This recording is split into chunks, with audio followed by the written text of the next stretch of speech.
نحمده ونصلي على رسوله الكريم أما بعد فأعوذ بالله من الشيطان الرجيم بسم الله الرحمن الرحيم محمد رسول الله والذين معه أشداء على الكفار رحماء بينهم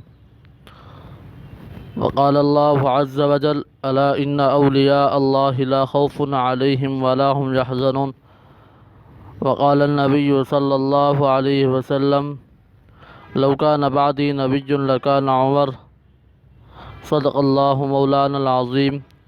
انتہائی واجب الاحترام میرے بھائیوں، بزرگوں اور دوستوں، آج کی میری تقریر کا عنوان حضرت عمر رضی اللہ تعالی عنہ کو اللہ تبارک و تعالی کا ڈر اور خوف۔ میرے دوستوں، حضرت عمر رضی اللہ تعالی عنہ بسا اوقات ایک تنکا ہاتھ میں لے لیتے اور فرماتے کاش میں یہ تنکا ہوتا، کبھی فرماتے کاش میری ماں نے مجھے جنا ہی نہ ہوتا۔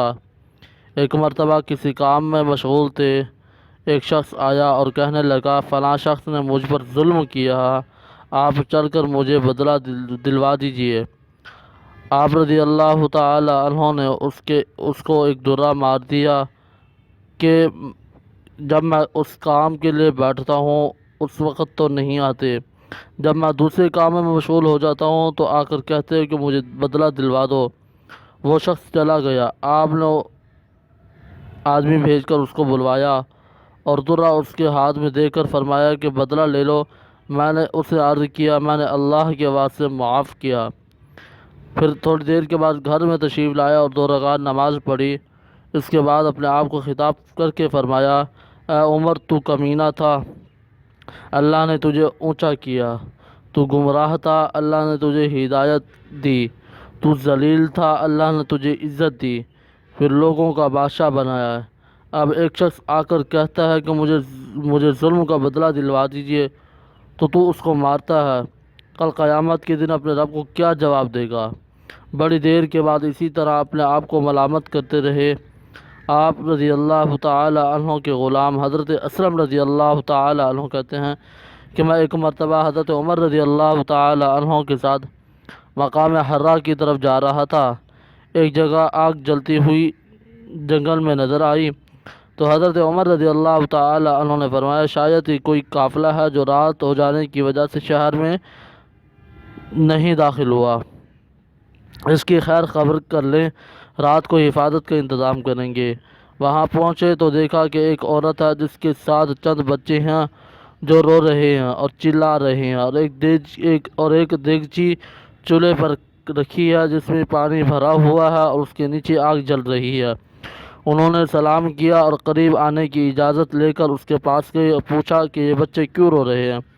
عورت نے کہا بھوک سے لاچار ہو کر رو رہے ہیں۔ دریافت فرمائے اس دیگچی میں کیا ہے؟ عورت نے کہا کہ پانی بھر کر بہلانے کے واسطے آگ پر رکھ دی ہے، ذرا ان کو تسلی ہو جائے اور سو جائیں۔ تو امیر المؤمنین حضرت عمر رضی اللہ تعالی عنہ کا اور میرا ہی اللہ کے یہاں فیصلہ ہوگا کہ میری اس تنگی کی خبر نہیں لیتے۔ تو امیر المؤمنین حضرت عمر رضی اللہ تعالی عنہ رونے لگے اور فرمایا کہ اللہ تجھ پر رحم کرے، بھلا عمر کو تیرے حال کی کیا خبر؟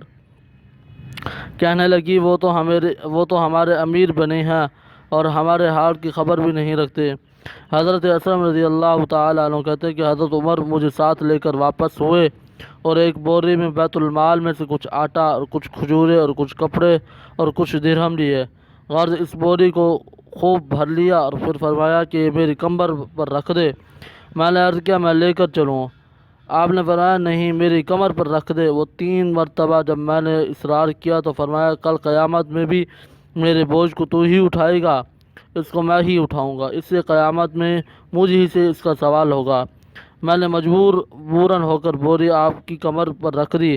آپ نہایت ہی تیزی کے ساتھ اس کے پاس تشریف لے گئے، میں ساتھ تھا۔ وہاں پہنچ کر اس دیگچی میں آٹا اور کچھ چربی اور کچھ کھجوریں ڈالی اور اس کو چلانا شروع کیا اور چولہے میں خود ہی پھونک مارنا شروع کر دیا۔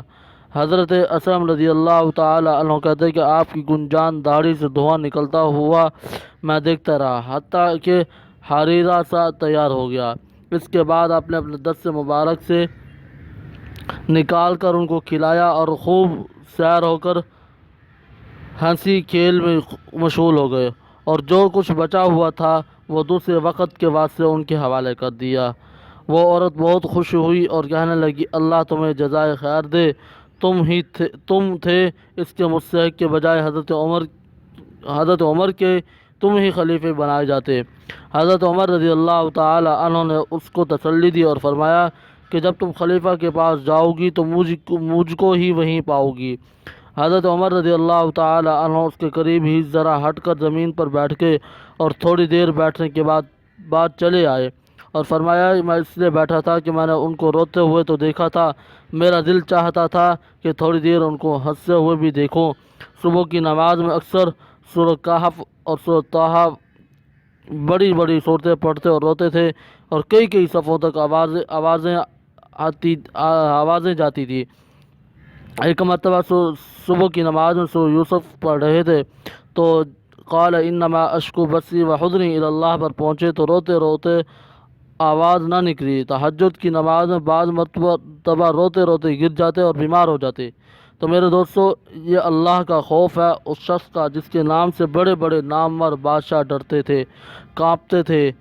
آج بھی 1350 برس کے زمانے تک اس کا دبدبہ مانا ہوا ہے۔